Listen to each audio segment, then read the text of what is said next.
ഈ മൂന്നാമതും ഭരണം കിട്ടിയാൽ പിണറായി വിജയന് ഈ പിണറായി തന്നെ മുഖ്യമന്ത്രിയാകുമെന്ന് ഇപ്പോൾ പറയാൻ കഴിയില്ലെന്നാണ് നമ്മുടെ CPIയുടെ സംസ്ഥാന സെക്രട്ടറി ബിനോയ് വിശ്വം പറയുന്നത്. ഇതിനകത്തൊന്നും നമുക്ക് ചിലത് വായിച്ചെടുക്കാനില്ലേ? ചിലത് വായിച്ചെടുക്കാൻ സാധിക്കും. കയ്യിൽ അധികാരമില്ലാത്തപ്പോൾ എന്തും പറയാം. അല്ലെങ്കിൽ ഇപ്പോൾ അധികാരമുണ്ട്, അടുത്ത തിരഞ്ഞെടുപ്പ് വന്നതിന് ശേഷം എന്ത് സംഭവിക്കും, ഊഹാപോഹങ്ങൾ പലതാണ്, എന്തും പറയാം. അപ്പോൾ ഒരു മുന്നണി സംവിധാനമാണല്ലോ LDF എന്ന് പറയുന്നത്. അപ്പോൾ മുന്നണി സംവിധാനത്തിലെ പ്രധാന കക്ഷി CPI അല്ല എന്ന് ഓർക്കണം, CPM ആണ്. അപ്പോൾ വലിയേട്ടൻ സ്ഥാനത്ത് നിൽക്കുന്നതും CPM ആണ്. CPMൻ്റെ പ്രൊറോഗറ്റീവാണ് ആരാവണം CPMൻ്റെ നിയമസഭാ കക്ഷിയുടെ നേതാവ്. ആ നിയമസഭാ കക്ഷിയുടെ നേതാവിനെയാണ് മുന്നണി സംവിധാനം ഭൂരിപക്ഷം ലഭിച്ചാലേ ഉള്ളൂ. ഇത് ഒരു കടമ്പ കടന്നിട്ടില്ല. തെരഞ്ഞെടുപ്പ് വിജയം എന്നുള്ളത് കടമ്പയല്ലേ. അത് കഴിഞ്ഞാൽ പിണറായി 3.0 എന്നത് ഇടതുപക്ഷം പൊതുവെ ഒരു ശൈലി എന്ന നിലയിൽ പറയുന്ന പിണറായി തുടർച്ച, ഒരു ഗവൺമെൻറ്റിൻ്റെ തുടർച്ച എന്ന് പറയുമ്പോൾ പിണറായി 3.0. പക്ഷെ പിണറായി വിജയൻ പ്രായം, അതുപോലെ മറ്റ് സാഹചര്യങ്ങൾ എല്ലാം തന്നെ യഥാർത്ഥത്തിൽ ഒരു പക്ഷേ പിണറായി വിജയൻ അനുകൂലമല്ലായിരിക്കാം. പക്ഷെ മുന്നിൽ നിന്ന് നയിക്കുന്നത് അടുത്ത തിരഞ്ഞെടുപ്പിനെ പിണറായിയുടെ നേതൃത്വത്തിലാണ് നിയമസഭാ തിരഞ്ഞെടുപ്പിലേക്ക് നീങ്ങുന്നതെങ്കിൽ തീർച്ചയായും പിണറായി വിജയനെ ചൂണ്ടിക്കാട്ടി തന്നെയാവും മുന്നോട്ട് പോകുന്നത്. അത് സ്വാഭാവികമല്ലേ. അപ്പം അതുകൊണ്ട് അദ്ദേഹം ആകണമെന്നില്ല എന്ന് CPI പറഞ്ഞു വെച്ചത് മുന്നണിക്കുള്ളിൽ പ്രസക്തി നിലനിർത്താനുള്ള ഒരു തന്ത്രം. ഏറെ പഴി കേട്ട ചരിത്രപരമായി അടുത്ത കാലത്ത് കഴിഞ്ഞ ഒരു ദശകത്തിൽ 2-3 സെക്രട്ടറിമാർ മാറി വെളിയൻ ഭാർഗവൻ ഉണ്ടായിരുന്നു, ബിനോയ് വിശ്വം ഇപ്പോൾ നിൽക്കുന്നു, അതിനു മുമ്പ് കാനം രാജേന്ദ്രൻ ഉണ്ടായി. ഇവരെല്ലാം തന്നെ വെളിയൻ ഭാർഗവനാണ് സ്വല്പം വീറും വാശിയോടുകൂടി ബോൾഡായ തീരുമാനം എടുത്തു നിന്ന് അവസാന CPI സെക്രട്ടറി. അതിനുശേഷം കാനം രാജേന്ദ്രൻ ഏതാണ്ട് പൂർണ്ണമായി പിണറായിസത്തിന് അടിയറ പറയുന്നു എന്നൊരു നിഗമനമാണ് ഉണ്ടായിരുന്നത്. ഇപ്പോൾ ഇതാ ബിനോയ് വിശ്വവും ദുർബലനായ ഒരു സെക്രട്ടറി എന്ന നിലയിലാണ് പലപ്പോഴും CPM കാണുന്നത്. അങ്ങനെയല്ല, ഞാൻ ശക്തനാണ്, ഞങ്ങളുടെ പാർട്ടി ശക്തമാണ്, അതിന് ഒരു വെടിമരുന്നിട്ട് കൊടുത്തത് P പ്രസാദാണ്. P പ്രസാദ് രാജ്ഭവനിൽ ചെന്ന് ഇപ്പം വലിയ ഒരു കൊമ്പനെ തളച്ചു എന്ന് വേണമെങ്കിൽ പറയാം. കാരണം ഗവർണറോട് മല്ലിട്ട് ഞങ്ങൾ പരിപാടി വെളിയിൽ നടത്തും, ഭാരതാംബയെ വന്ദിക്കാനൊന്നും ഞങ്ങൾ തയ്യാറല്ല, കാവിക്കൊടി പിടിച്ചു നിൽക്കുന്ന ഭാരതാംബയെ വണങ്ങാനോ പൂജിക്കാനോ ഞങ്ങൾ തയ്യാറല്ല എന്ന് പറഞ്ഞുകൊണ്ട് മാറി പ്രത്യേകമായി ഒരു സമ്മേളനം നടത്താൻ CPI മന്ത്രി P പ്രസാദ്, പരിസ്ഥിതി പ്രസാദ് കാണിച്ച ആ ഒരു ആർജവം.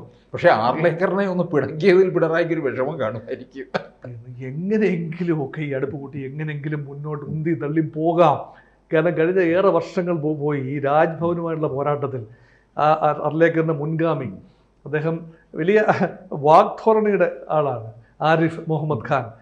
അദ്ദേഹം ഇടതുപക്ഷം അദ്ദേഹത്തെ കടന്നാക്രമിച്ചു, SFIക്കാരെ വിട്ടുകൊണ്ട് അദ്ദേഹത്തിൻ്റെ വഴി തടയുന്നു, അദ്ദേഹം തെരുവിലിറങ്ങി നിന്നുകൊണ്ട് വെല്ലുവിളിക്കുന്നു, മിഠായി തെരുവിൽ കോഴിക്കോടിൽ ഇറങ്ങി ഊരിപ്പിടിച്ച കത്തിയുമായി പിന്നെ മിഠായി തെരുവിലൂടെ നടന്നു നീക്കുന്ന, ഊരിപ്പിടിച്ച കത്തി എന്ന് പറഞ്ഞാൽ അലുവ മുറിക്കുന്ന കത്തിയാണ്. അപ്പോൾ അതുകൊണ്ട് പിണറായി വിജയൻ മാത്രമല്ല, ആരിഫ് മുഹമ്മദ് ഖാനും ഊരിപ്പിടിച്ച കത്തിയെ പേടിക്കുന്ന ആളല്ല എന്ന ഒരു പ്രതീതി അന്ന് ജനിച്ചതാണ്. അതുകൊണ്ട് CPIയുടെ പ്രസക്തി നിലനിർത്താൻ ഒരു ചെറിയ ഒരു ഡിബേറ്റ് തുടങ്ങി വെക്കുകയാണ്. ഈ മുന്നണി മൊത്തത്തിൽ ആലോചിച്ചെടുക്കേണ്ട തീരുമാനമാണ് എന്ന മട്ടിൽ. അതുകൊണ്ട് ഇപ്പോൾ ഒരു ചായക്കോപ്പയിലെ കൊടുങ്കാറ്റ് എന്ന നിലയിലാണ് ഇപ്പോൾ അതിനെ കാണേണ്ടത്. പക്ഷേ എങ്കിലും അങ്ങനെയൊന്ന് പറയാൻ ബിനോയ് വിശ്വത്തിന് സാധിച്ചു എന്ന് പറയുമ്പോൾ ഇനി വരാനിരിക്കുന്ന ചില ഫോർമേഷൻ്റെ നാന്ദിയാകുമോ എന്നതിലാണ് ഇവിടെ താല്പര്യം. പക്ഷേ എനിക്ക് തോന്നുന്നു ഇതിന് തൊട്ടു മുമ്പ് MV ഗോവിന്ദനും ഇതേ സമാനമായ ഒരു വർത്തമാനം നടത്തി. അപ്പോൾ അതിൻ്റെ ഒരു ബലത്തിലായിരിക്കാം ബിനോയ് വിശ്വം ഇത് പറഞ്ഞത്. MV ഗോവിന്ദൻ സ്വയം കാൾ മാർക്സ് കഴിഞ്ഞാൽ പിന്നെ മാർക്സിസം ലെനിനിസത്തിൻ്റെ ഏറ്റവും വലിയ സൈദ്ധാന്തിക ആചാര്യനാകാനുള്ള ഒരു തയ്യാറെടുപ്പിലാണ്. അദ്ദേഹം എല്ലാ കാര്യങ്ങളും വലിയൊരു സൈദ്ധാന്തിക അടിത്തറയിൽ ഇങ്ങനെ പറഞ്ഞു വരുമ്പോൾ പറഞ്ഞ ഒരു സാമാന്യ തത്വമേ ഉള്ളൂ, പാർട്ടിയാണ് തീരുമാനിക്കുന്നത്. ഇപ്പോൾ MV ഗോവിന്ദനും ഇതേ പ്രശ്നമുണ്ട്. പിണറായി എന്ന സൂര്യന് താഴെ മറ്റ് ഗ്രഹങ്ങളൊക്കെ വളരെ നിഷ്പ്രഭരാണെന്ന് ഓർക്കണം. ഈ നവഗ്രഹങ്ങളൊക്കെ ഇങ്ങനെ കറങ്ങുമ്പോൾ സെക്രട്ടറിക്ക് വലിയ സ്ഥാനമില്ലെന്ന് ഓർക്കണം. മുൻകാലത്തെ പിണറായി വിജയൻ സെക്രട്ടറി ആയിരുന്നപ്പോഴുള്ള സെക്രട്ടറിയുടെ ഒരു കരുത്തും ഒരു ആർജവും ഒന്നും തന്നെ ഇപ്പോഴത്തെ സെക്രട്ടറിക്ക് സാധിക്കില്ല. അത് നടക്കില്ല. അതുകൊണ്ടാണ് അതിൻ്റെ സാഹചര്യങ്ങൾ അതുകൊണ്ടാണ്. പിണറായി തന്നെയാണ് പാർട്ടിയെയും ഗവൺമെൻറ്റിനെയും ഡി ഫാക്ടോ നയിക്കുന്നത്.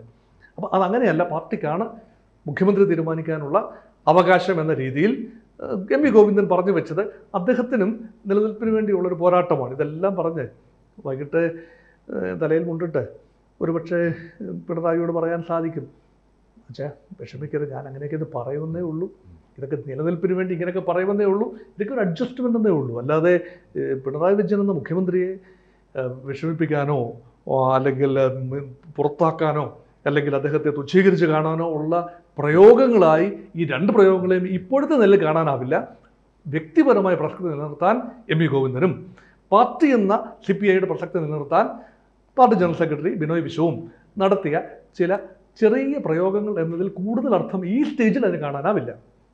ഇതിനോടൊപ്പം ഒരു കൂട്ടിച്ചേർത്ത് വായിക്കേണ്ട മറ്റൊരു കാര്യം കൂടിയുണ്ട്. അതായത് LDFൻ്റെ കൺവീനർ രാമകൃഷ്ണൻ പറഞ്ഞത് ഇത് നിലമ്പൂർ ഉപതെരഞ്ഞെടുപ്പ് ഭരണത്തിൻ്റെ ഒരു വിലയിരുത്തൽ കൂടിയാകുമെന്ന് പറഞ്ഞു. അത് പിണറായി വിജയൻ പോലും ഒരിക്കലും പറഞ്ഞിട്ടില്ല എന്നുള്ളതാണ്. ഇതാര് പറയുന്നു എന്നുള്ളതനുസരിച്ചിരിക്കും. ശ്രീ പിണറായി വിജയൻ അത് പറഞ്ഞാൽ മുഖ്യമന്ത്രിയാണ്, എൻ്റെ സർക്കാർ എൻ്റെ ഭരണത്തിലുള്ള വിലയിരുത്തലാണ്, ഒറ്റ അട്ടിയെ കൊണ്ട് അടിച്ചു വെച്ചാൽ ഓക്കെ. LDF കണ്ണീരോട് പറയാം, അദ്ദേഹത്തിന് പറയുന്നതിന് കുഴപ്പമില്ല, പാർട്ടി ജനറൽ സെക്രട്ടറിക്ക് പറയാം. പക്ഷേ മുഖ്യമന്ത്രിയാണ് പറയേണ്ടത്. കാരണം പാർട്ടിയല്ല ഭരിക്കുന്നത്, ഒരു മുന്നണിയാണ് ഭരിക്കുന്നത്, അതിൽ മുഖ്യമന്ത്രിയാണ് അതിൻ്റെ ഭരണത്തിന് തലവൻ. അപ്പം മുഖ്യമന്ത്രി കമാന്ന് രക്ഷ വേണ്ടിയിട്ടില്ല. കഴിഞ്ഞ പാലക്കാട് തെരഞ്ഞെടുപ്പിലും VD സതീശൻ ധൈര്യപൂർവ്വം പറഞ്ഞല്ലോ, ഇത് ഞാൻ ഇതിൻ്റെ ഉത്തരവാദിത്വം, തോൽവിയാണെങ്കിൽ അതിൻ്റെ ഉത്തരവാദിത്വം ഞാൻ ഏറ്റെടുക്കുന്നു എന്ന് പറയാൻ എല്ലാ ഉപതെരഞ്ഞെടുപ്പിലും ഇത് പറയാനുള്ള ആർജവം പ്രതിപക്ഷ നേതാവ് കാട്ടി.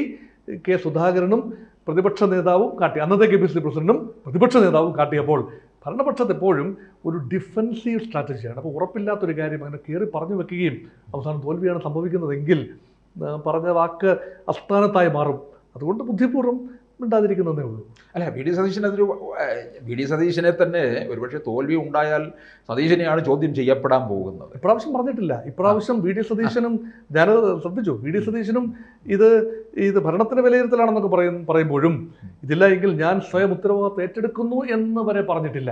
ഞാൻ ഭൂരിപക്ഷം ലഭിക്കും, എത്രയാകും ഭൂരിപക്ഷമെന്ന് ഞാൻ അധികം താമസിക്കാതെ പറയാം എന്ന് മാത്രമാണ് പ്രതിപക്ഷ നേതാവ് VD സതീശനും പറഞ്ഞു വെച്ചിരിക്കുന്നത്. പക്ഷെ തോറ്റാൽ VD സതീശനെ ചോദ്യം ചെയ്യപ്പെടുമെന്നുള്ളതാണ് അവിടെ. ഇത് തോൽക്കാൻ UDF തോൽക്കാനാവില്ല. കാരണം ഇതൊരു അൻവർ മാറി നിൽക്കുന്നു, ഇടതുപക്ഷത്തിന് ഒരു സാധ്യതയും കൽപ്പിക്കാത്ത ഒരു തിരഞ്ഞെടുപ്പ്. അത് പിന്നീട് ഇടതുപക്ഷം പടിപടിയായി മുന്നോട്ട് വരുന്നു, പാർട്ടി ചിഹ്നത്തിൽ സ്ഥാനാർത്ഥി മത്സരിക്കുന്നു, സ്വരാജ് എന്ന അവർക്ക് ലഭിക്കാവുന്ന ഏറ്റവും നല്ല സ്ഥാനാർത്ഥിയെ ഫീൽഡ് ചെയ്യുന്നു, മത്സരിക്കുന്നു. അപ്പോൾ അവിടെ ഇപ്പോൾ വിജയിക്കാനായില്ല എങ്കിൽ ഒരിക്കലും വിജയിക്കാനാവില്ല. ഇപ്പോൾ അനുകൂല സാഹചര്യമാണ്. LDFനെ സംബന്ധിച്ചിടത്തോളം ഇപ്പോൾ ഈ നറേറ്റീവ് മുഴുവൻ LDF വിരുദ്ധത എന്നത്, ഭരണവിരുദ്ധത എന്നതിൽ നിന്ന് മാറി വന്യജീവി അൻവർ വിഷയം അല്ലെങ്കിൽ വന്യജീവി മനുഷ്യനും തമ്മിലുള്ള സംഘർഷം അങ്ങനെയുള്ള നറേറ്റീവിലേക്ക് മാറുകയാണ്. അപ്പോൾ അതൊരു പക്ഷേ പിന്നെ ഭരണവിരുദ്ധ വികാരത്തെ 2 or 3 ചതുരിക്കാൻ കഴിയും. കാരണം BJPയും സ്വന്തം ചിഹ്നത്തിൽ സ്ഥാനാർത്ഥിയെ നിർത്തിയിരിക്കുന്നു. ന്യൂനപക്ഷ സമുദായത്തിൽ അധികം വോട്ടുകൾ പിടിക്കില്ലായിരിക്കാം, പക്ഷേ അൻവർ പിടിക്കുന്ന വോട്ടുകളും BJP പിടിക്കുന്ന വോട്ടുകളും കോൺഗ്രസ് UDF പിടിക്കുന്ന വോട്ടുകളും എല്ലാം തന്നെ ഭരണവിരുദ്ധ വോട്ടുകളാണല്ലോ. അതിൻ്റെ പ്രയോജനം സ്വാഭാവികമായി ഇടതുപക്ഷ സ്ഥാനാർത്ഥിക്ക് ലഭിക്കാവുന്നതാണ്. പക്ഷേ അത് മതിയാകുമോ?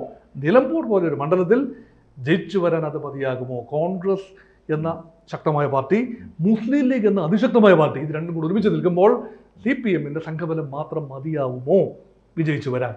പിന്നെ മറ്റ് ജാതി സംഘടനകൾ, ജമാഅത്തെ ഇസ്ലാമി, PDPക്കൊക്കെയുള്ള പിന്തുണ ഇടതുപക്ഷത്തിന് കൊടുത്താൽ PDPയുടെയൊക്കെ പിന്തുണയുള്ള ബേസ് എന്ന് പറഞ്ഞാൽ പൊന്നാനിയിലാണ്. ഈ നിലമ്പൂരൊന്നും കാര്യമായ PDPയുടെ ബേസില്ല. ജമാഅത്തെ ഇസ്ലാമിക്ക് എത്ര വോട്ടുണ്ട് എന്ന് കണ്ടറിയണം. 2000-3000 വോട്ട് പരമാവധി.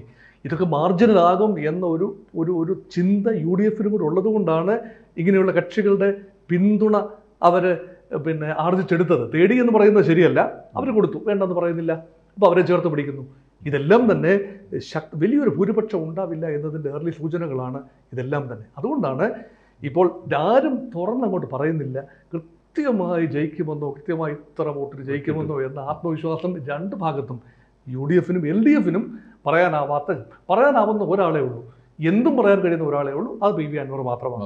അദ്ദേഹത്തിന് എന്തും പറയാം, അദ്ദേഹത്തിന് നഷ്ടപ്പെടാനൊന്നുമില്ല. ഓൾറെഡി നഷ്ടപ്പെടാനുള്ള നഷ്ടപ്പെട്ട് കഴിഞ്ഞു. കൂടുതൽ വാർത്തകളും വിശേഷങ്ങളും നിങ്ങളിലേക്ക് എത്താൻ ABC മലയാളം സബ്സ്ക്രൈബ് ചെയ്യുക. ബെൽബട്ടനും അമർത്തുക.